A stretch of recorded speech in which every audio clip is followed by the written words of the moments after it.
los reales decretos los han negociado los bancos. Y los bancos han pactado hasta qué límites les interesaba que eso se aceptara o no, porque les es indiferente.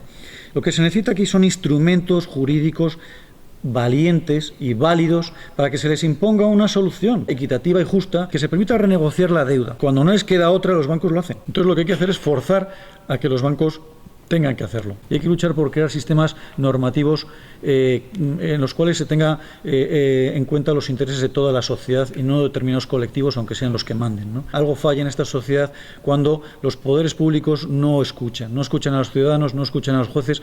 Me gustaría saber a qué escuchan, aunque bueno, todos sabemos a qué cantos de sirena están atentos los poderes públicos. Se nos diga, cuidado, porque es que os cargáis el sistema. Bueno, es que este sistema es injusto. Este sistema se basa en un desequilibrio absoluto.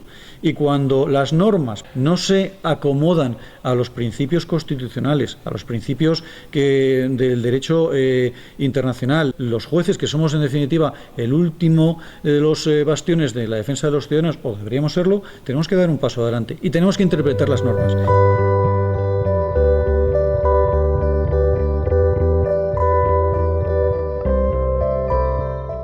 Había una noticia hoy o ayer en El País en el cual hablaba de un matrimonio de León. En el año 1997 dejaron de pagar una hipoteca porque quebró la tienda que tenían en León y la entidad que les financió, que era Caja Duero, entonces se adjudicó la vivienda en la que vivían y que estaban financiando por 6 euros. Es verdad que antiguamente no había un límite de adjudicación, es decir, si no había ningún postor, la entidad se lo quedaba por 5 pesetas, por lo que fuera, un valor simbólico, se podían quedar con su vivienda. ¿Y qué ocurría? Que después el importe de la deuda que tenían pendiente con la entidad, pues era muy importante y seguía pudiendo ejecutar por el resto de la deuda. En este caso eran 23.000 euros, ¿no? Siguió durante mucho tiempo hasta que se jubilaron, le retenían todos los meses una cierta cantidad dentro de los límites de la embargabilidad hasta que se jubilaron. Y contaba de estas dos personas que están aquí con esta foto, pues la verdad es que siempre son muy conmovedoras porque son, claro, gente que está allí con las cajas hechas, en fin, un desastre. Contaba que les había llegado una notificación de otro préstamo que habían pedido en tiempos al BBVA y que le reclamaban 65.000 euros, otros 65.000 euros después ya de jubilados, por intereses de demora de un préstamo de estos que había dejado también, pues no sé, se olvidaban de él y bueno, ya veremos qué pasa. Bueno, claro, esto es una familia cualquiera que ha tenido la desgracia de que las cosas le hayan ido mal.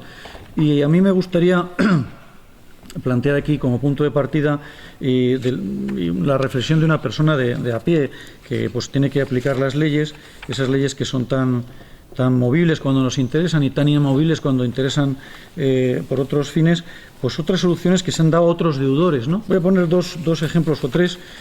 Martín Safadesa, que no sé si la conocen ustedes, es una inmobiliaria pues muy importante de este país, entró en el concurso de acreedores con un pasivo de 7.000 millones de euros y consiguió la aprobación de un convenio con las entidades financieras que le habían financiado precisamente todos esos préstamos a promotoras de promoción inmobiliaria para vendérselo a particulares como ustedes o como estos paisanos que después dejaron de pagar. Les concedieron los bancos un convenio con una espera de 10 años para cobrar. O sea, de aquí, desde 2012 a 10 años iban a cobrar y el 50% de la deuda. Digo, joder, si a estos señores se les hubiese permitido esa solución, seguramente su vida habría sido mucho más fácil, ¿no? ¿Por qué a Martín Safadesa sí y a tantos como conocemos todos los días en los juegos no? A la inmobiliaria AIFOS un pasivo de 2.800 millones de euros, un convenio con una quita del 20%, es decir, renunciaban los bancos graciosamente a un 20% de la deuda y esperaban a cobrar 5 años, los que fueran. Bueno, convenios como todos los días estamos viendo en los juegos mercantil, que yo también he aprobado unos cuantos convenios en los cuales no puedes decir nada. Lamentablemente un convenio es un acuerdo entre particulares, una especie de contrato, y el juez lo único que puede hacer es controlar los límites de la legalidad, muchas veces con la nariz tapada, pero es lo que hay. Otro caso parecido, ¿no? El convenio de Teconsa, es una empresa de la comunidad que seguro les suene, también en León, que pertenecía al grupo de Díaz Ferrán. Le sonará ese empresario tan pródigo y tan beneficioso para nuestra sociedad. Bueno, pues con un pasivo de 333 millones de deuda con los bancos, tenía una propuesta de convenio de un 50% cobrarlo de aquí a 5 años o un 60%, es decir, rebajar la deuda hasta un 60% de los bancos y cobrar en 10 años. Bien, ¿por qué a todas estas entidades que realmente no se han dedicado a hacer obras de caridad? Porque claro, todas estas entidades son las que han llevado, cogidos de la mano, se han hundido unas a otras y ellas a las entidades financieras que han cooperado en todo ese entramado jurídico-financiero tan oscuro que es lo que ha generado toda esta crisis económica mundial. Para mí, además, hay una diferencia de matiz muy importante, que frente a estos particulares o todos los particulares que vemos, los pequeños, medianos empresarios, las familias que todos los días se les ha lanzado o se les está aplicando con todo el rigor de la ley el artículo 1911, que está ahí labrado a sangre y fuego en los juzgados, ¿no? Responderás con todos tus bienes actuales, futuros, con todos tus bienes. Tú vas a responder toda tu vida. Vas a ser lo que se llama en el derecho alemán la torre del deudor. Se te encierra ahí y ahí te quedas hasta que te mueras. O es una muerte civil, tú te mueres, ya no puedes recuperarte, simplemente quedas ahí. Si cambia la suerte, pues podrás pagar mejor o peor, y si no, hasta que te mueras tendrás esa deuda. Y sin embargo, graciosamente, porque les interesa a las entidades, les interesa al sistema financiero, a todas estas empresas, digo, se les ha concedido todos esos beneficiosísimos convenios, en muchos casos que tampoco les ha servido para nada porque se han seguido hundiendo y ha ido a las liquidaciones, ¿no? Las liquidaciones que después, como se está dando a conocer a través de Possibilitum, esa empresa vinculada al grupo de Díaz Ferrán, pues son verdaderos cambalaches para, en definitiva, enriquecer a unos cuantos empresarios sin escrúpulos. Pregunto yo, ¿por qué todo esto ha llegado tan tarde? ¿Por qué no las entidades financieras no han aplicado esos convenios de realización de manera voluntaria? ¿Por qué no, al margen de los límites de los reales decretos, han llegado a acuerdos con sus acreedores, acuerdos en condiciones de dignidad? Pues sencillamente, yo ahí acepto, por supuesto, la discrepancia. Yo entiendo que es porque no les interesa, porque no quieren, hasta que no se les fuerza legalmente o judicialmente, no lo hacen. ¿De qué han servido los decretos Guindos 1 y 2? Pues para muy poco. Porque realmente en los juzgados ya no se están efectuando lanzamientos, no hay soluciones de lanzamientos en situaciones sensibles. Sí que es cierto que de un tiempo de esta parte las entidades financieras, por los motivos que sea, están ahí un poco a la expectativa. Cuando ocurrió el desgraciado suicidio de esa persona en Baracaldo, que iba a ser lanzada por una ejecución hipotecaria, sí que pues me alarmé mucho. Yo lo último que me gustaría en mi profesión es que por una resolución mía supiera que se ha creado una inquietud tal en una persona que la lleve a perder la vida, ¿no? Entonces rápidamente pues me dirigí a las oficinas del juzgado y pregunté, a ver, sacadme los procedimientos que tengamos de ejecución, que exista esta posibilidad real de que se vaya a echar a alguien a la calle, porque es que no pienso hacerlo. Bueno, pues ¿saben cuántos asuntos teníamos de esos? Teníamos 3. Y esos 3 asuntos estaban suspendidos o paralizados, estaban inertes por inactividad de los bancos o de las entidades financieras que eran las que habían concedido los préstamos desde hacía meses. El truco o la trampa de todo esto es que los reales decretos los han negociado los bancos. Y los bancos han pactado hasta qué límites les interesaba que eso se aceptara o no, porque les es indiferente. Lo que se necesita aquí son instrumentos jurídicos valientes y válidos para que se les imponga una solución que sea equitativa y justa y que se permita renegociar la deuda.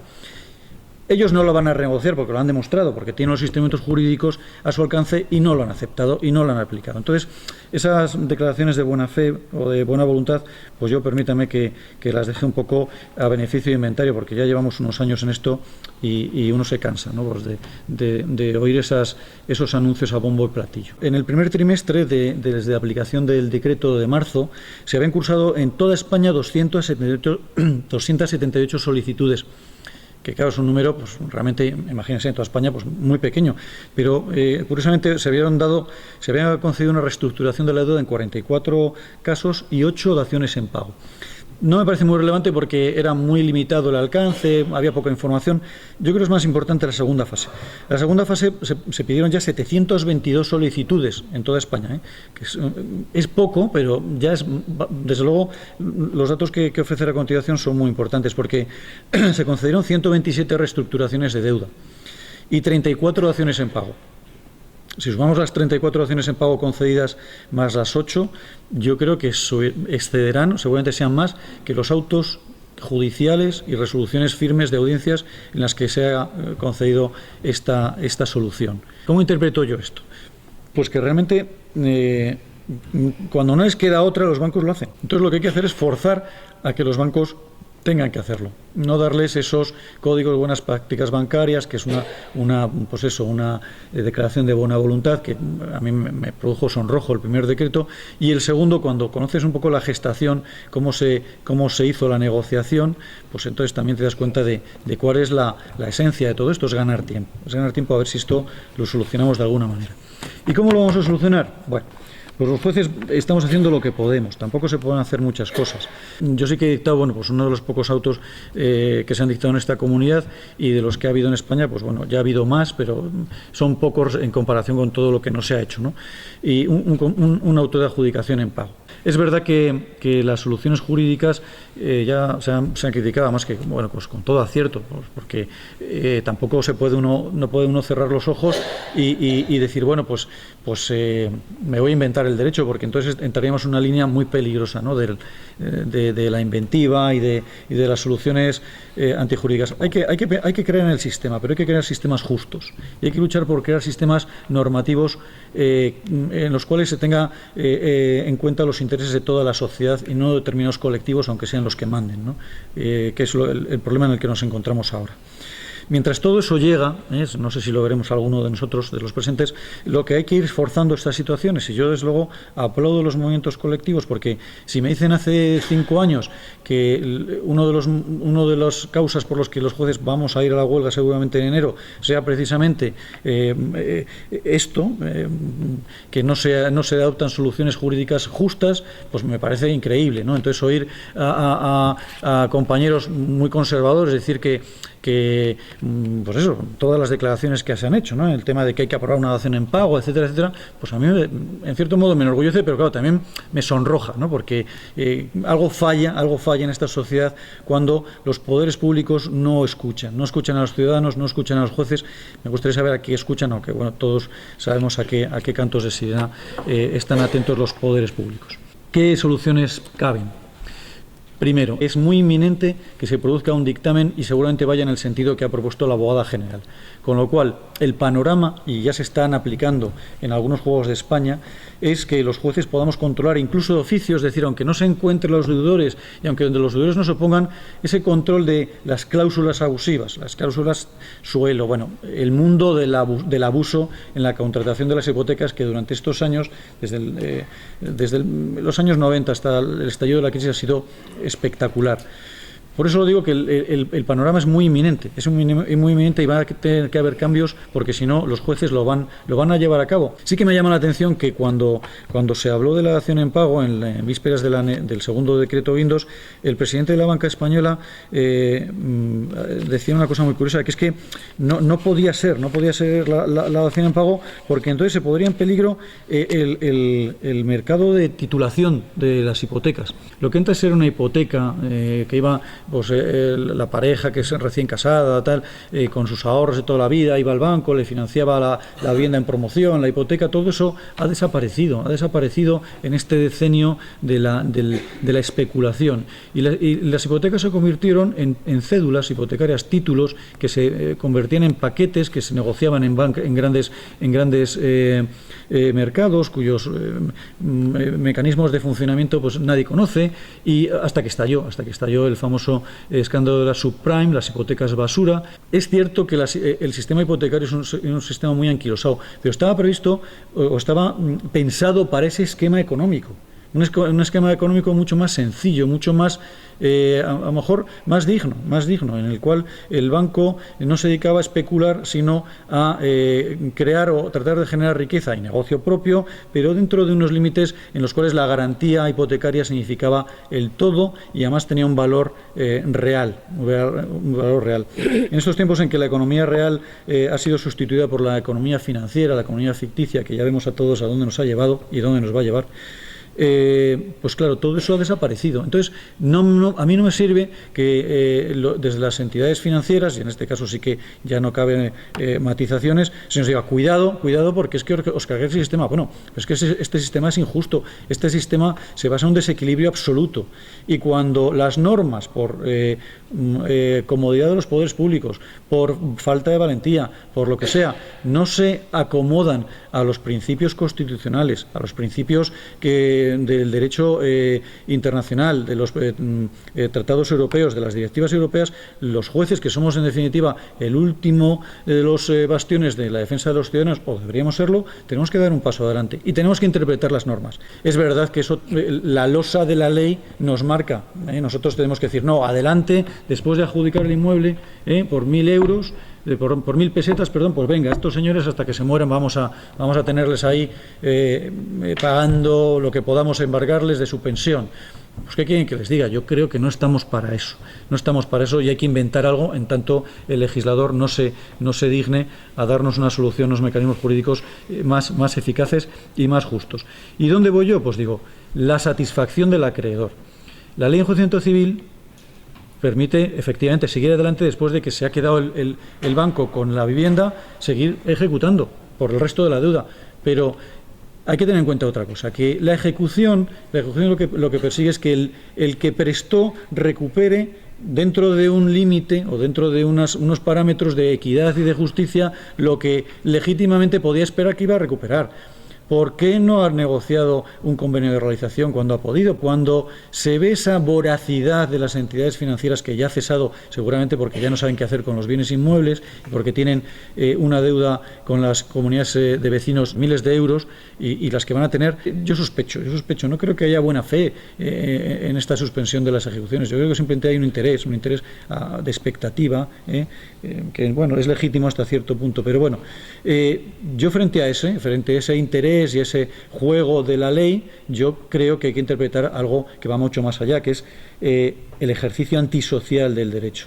Y nosotros estamos en una sociedad que tiene que perseguir unos fines justos, y la norma tiene que perseguir una finalidad justa. Y ya no se trata de aquí inventarse grandes principios, no, es que los principios están muy definidos en normas constitucionales y directivas europeas. Junto a esas reivindicaciones yo invitaría a, primero, informarse, hay que informar, porque la información es el poder del consumidor.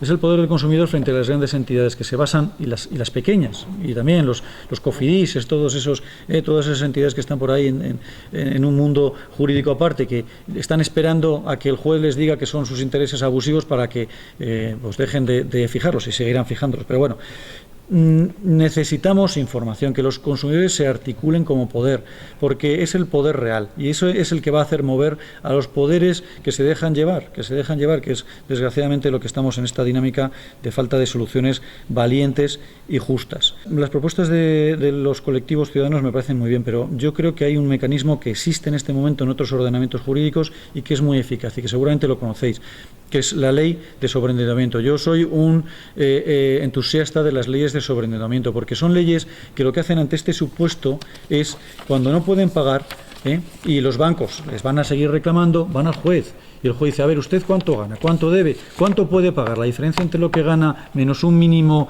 legal para que usted pueda sobrevivir. ¿Puede pagar algo? Bien. ¿No puede pagar nada? Dación en pago.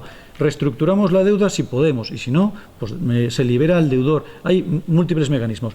Y estas soluciones que las impone el juez, porque hay que imponérselas a los bancos, repito y reitero, y me canso de decirlo, no son propias, estas leyes de sobreendeudamiento no son propias de países filocomunistas o de sitios raros. Están en Francia, están en Alemania, están en muchísimos estados federales y están a disposición de cualquier consumidor en las páginas web. Yo creo que hay que ir por ahí, hay que ir a que los jueces puedan imponer soluciones en este sentido, puesto que la ley concursal tampoco aprovechó el momento que hace muy poquito podía haberlo hecho, y se vio también quién estaba diseñando esa ley para que las empresas, las grandes empresas, pudieran pues simplemente dar el inmueble y liberarse de la deuda porque estaba afecto a su actividad empresarial, y sin embargo una persona que tiene una tintorería pues no puede hacerlo.